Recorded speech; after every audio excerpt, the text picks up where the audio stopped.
Hello guys, welcome back to our channel. So, nandito tayo ngayon sa San Jose del Monte. So, nandito tayo ngayon sa Star Mall, okay? Titingnan natin kung anong kaganapan dito ngayon. Napaka-progresibo na po yung area. Ito pong area na to ang matatamaan ng MRT7. So, ang i-update po natin ngayon ay yung MRT7. Ayan, ito po yung La Consolacion College. So, napaka-asinsado na po ang San Jose del Monte ngayon. Ito ang tinataguriang na Rising City. Okay? So, papunta po tayo ngayon sa Quirino Highway na kung saan makikita natin yung pinakadulo ng MRT7. So, let's go. Ayan. So, dito tayo ngayon sa harapan ng Grace Med. Napakalaking hospital po dito along Quirino Highway. So, napansin natin, meron na pong bagong development. Merong itinatayong McDo sa unahan. So, bagong-bago na po yan. Kasalukuyang ginagawa. Finishing touches na lang po. So, pwede na yung kainan ng mga ating mga customers. Okay? So, diretso tayo sa unahan guys. Ang ganda ng area.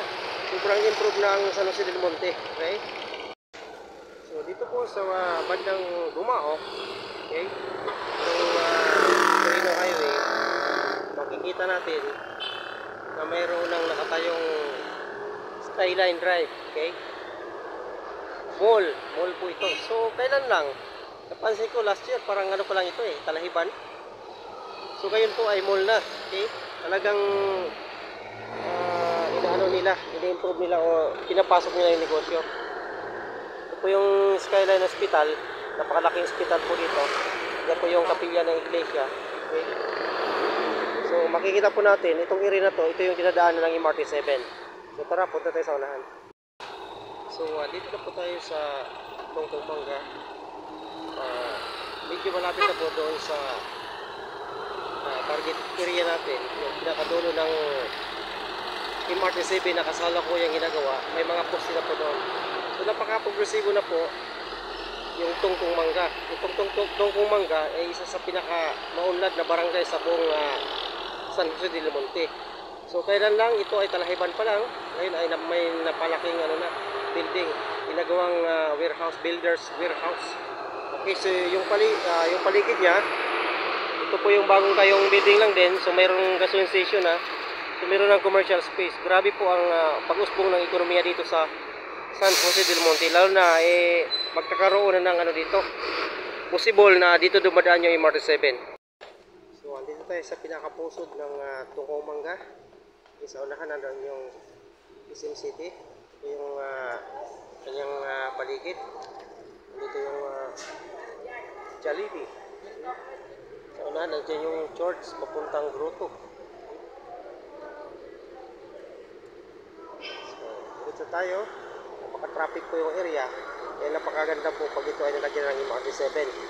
Dito sa along Quirino Highway. Okay, dire-diretso tayo guys papuntang Malaria na kung saan nandun yung pinakadulo ng ating target. Okay?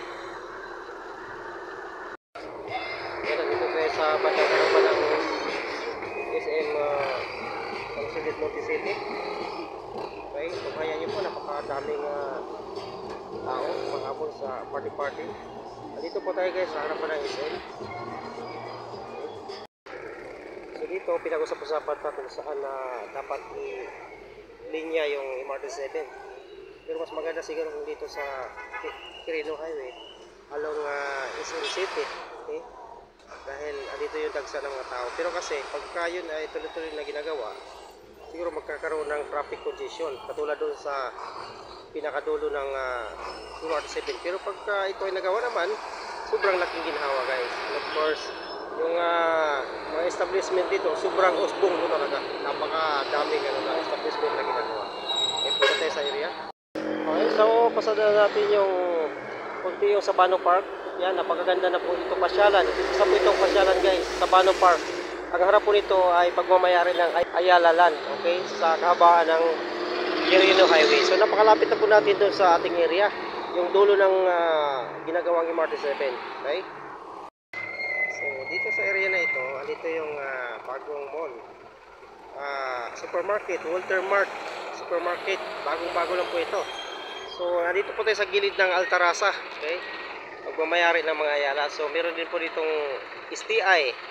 Okay, ang good news, meron na rin pong Toyota. Ito yung Toyota San Jose del Monte. Napakalaking building ko ito. Okay, grabing osmong dito. Kailan lang ito? Sabay-sabay halos. Okay. So, sa unahan, nandun na rin po yung Burger King, Jollibee. Sa unahan, ano na to? Tulay. Boundary ng North Caloocan at saka San Jose del Monte. Kasi ng boundary, sa North Caloocan, andun na yung pinaka-target natin, yung ginagawang MRT-7. Okay? So, diretso tayo guys. So, nandito po tayo sa Tulay.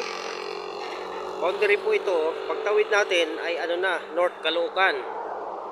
Okay, dito sa San Jose del Monte. So, ilang hakbang na lang guys, makikita na natin yung inumpisahan ng bandang dulo, pinakadulo ng ginagawang kasalukuyang MRT-7 na potential magbubukas nitong year 2025. So malapit-lapit na rin po. So puntahan natin. Tara. Dito, may experience na po natin yung tinatawag na heavy traffic. Dahil congested na yung area dahil isang linya lang ng bus ang pwedeng dumaraan. So napapansin nyo sa unahan guys. Okay? Zoom natin. Ayan naman po yung poste ng mga MRT. Okay. So pagka bumabalik tayo, ano na po yun? San Jose del Monte. Pagtawid ng tulay. So napakausbong na po yung area. Dami ng mga establishment na nagsitayuan dahil nga ito po yung magiging MRT station dito sa Malaria. Okay, so punta tayo sa unahan.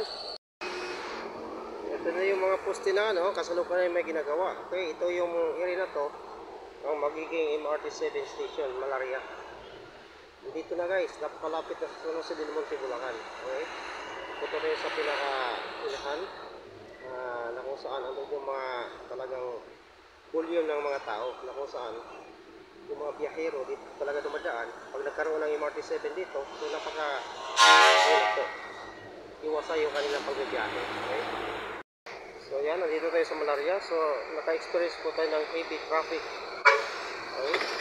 Dahil sa ginagawang mga poste, okay? Ng MRT-7. Pero okay lang yan. Kunting test lang mga kababayan. Makaraasin tayo. Okay, ito po yung galing San Jose del Monte. Galing sa kabundukan ng San Jose del Monte, Bulacan. Okay?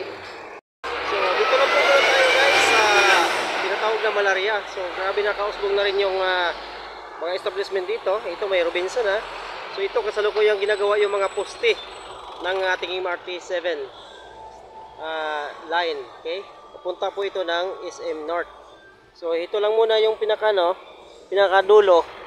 I-update lang natin. So ito yung magiging MRT station. So yan. So susunod po, i-update po natin yung pinaka-depot. Okay? Doon sa unahan lang din po. Okay, papuntang is-interview na po yon.